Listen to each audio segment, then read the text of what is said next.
North Paravur infant Jesus public സ്കൂളിൽ ഈ വർഷത്തെ 20ഓളം വരുന്ന ദക്ഷ എക്സ്ട്രാ കരിക്കുലർ ആക്ടിവിറ്റീസിന്റെ ഉദ്ഘാടനം പ്രശസ്ത മൃദംഗം മുഖർ ശംഖ് കലാകാരനായ പറവൂർ ഗോപകുമാർ നിർവഹിച്ചു.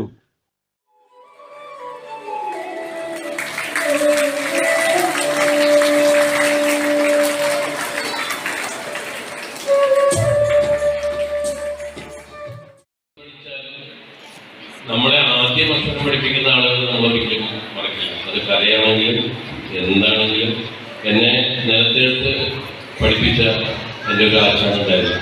നമ്മളൊക്കെ പണ്ട് നിലത്ത് എഴുതിയിട്ടായിരുന്നു പഠിച്ചത് ആദ്യം.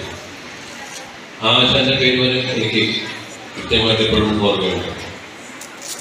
കലയിൽ നമ്മൾ എന്ത് പഠിപ്പിച്ചു, ഒരക്ഷരം അല്ലെങ്കിൽ ഒരു തത്വം നമ്മൾ പഠിപ്പിച്ചാണെങ്കിൽ ഗുരുനാഥൻ തന്നെയാണ്.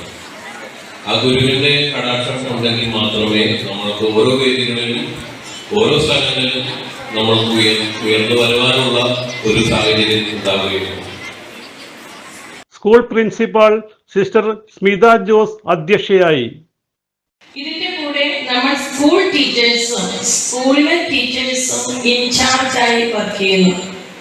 ഓരോ പ്രോഗ്രാമിലും നമ്മുടെ സ്കൂൾ ടീച്ചേഴ്സും ഇതിന്റെ ഡിസിപ്ലിനും മറ്റു കാര്യങ്ങളും നോക്കാനായിട്ടുമുണ്ട്. അവരുടെ എല്ലാവരുടെയും പ്രയത്ന ഫലമായിട്ടാണ് കഴിഞ്ഞ വർഷം എല്ലാ വർഷത്തേക്കാൾ കൂടുതലായിട്ട് നമുക്ക് സമ്മാനങ്ങൾ വാരിക്കൂടാൻ പറ്റി. ഇപ്പം എൻ്റെ ഓഫീസിലേക്ക് വന്നു കഴിഞ്ഞാൽ പല രീതിയിലുള്ള പല ടൈപ്പിലുള്ള ഒത്തിരിയേറെ മെമന്റോസ് ട്രോഫീസ് ഉണ്ടാകും. അത് കൂടുതലും എക്സ്ട്രാ കരിക്കുലർ ആക്ടിവിറ്റീസിൻ്റെതാണ്. ഇവിടെ കൂടിയിരിക്കുന്ന ഈ എക്സ്ട്രാ കരിക്കുലർ ടീച്ചേഴ്സ് അവരുടെ അധ്വാനത്തിന്റെ ഫലമാണ്. ഈ ടീച്ചേഴ്സിനെ കുറിച്ച് പറയുവാണെങ്കിൽ ഒരിക്കലും ലീവ് എടുക്കാതെ ഈ വെള്ളിയാഴ്ച ദിവസം കൃത്യമായ ടൈമിൽ സ്കൂളിൽ എത്തിച്ചേർന്ന് ഇവിടെ കുട്ടികളെ പഠിപ്പിക്കുന്നു.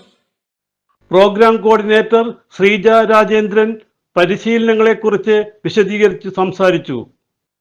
നമുക്കറിയാം, കഴിഞ്ഞ 3-4 വർഷത്തെ പ്രവർത്തനങ്ങൾ നോക്കുമ്പോൾ അറിയാം, ഓരോ വർഷം കഴിയുന്തോറും നമ്മൾ ഓരോ പുതിയ ഐറ്റംസ് ഈ ഒരു ദക്ഷയിലേക്ക് കൂടി വരുന്നതായിട്ട്, അതോടൊപ്പം തന്നെ പ്രഗത്ഭരായ അധ്യാപകരുടെ എണ്ണവും കൂടി വരുന്നതായിട്ട്. അതിൽ നിന്ന് തന്നെ നമുക്ക് മനസ്സിലാക്കാം ഈ ദക്ഷയുടെ പ്രവർത്തനങ്ങളിലെ വിജയം അത് ഓരോ വർഷവും കൂടി വരുന്നതായിട്ട് നമ്മൾ മനസ്സിലാക്കിയിട്ടുണ്ട്. അതിഥിയെ മെമന്റോ നൽകി ആദരിക്കുകയും പറവൂർ ഗോപകുമാറിന്റെ ചെറിയൊരു പ്രോഗ്രാം വേദിയിൽ അവതരിപ്പിക്കുകയും ചെയ്തു.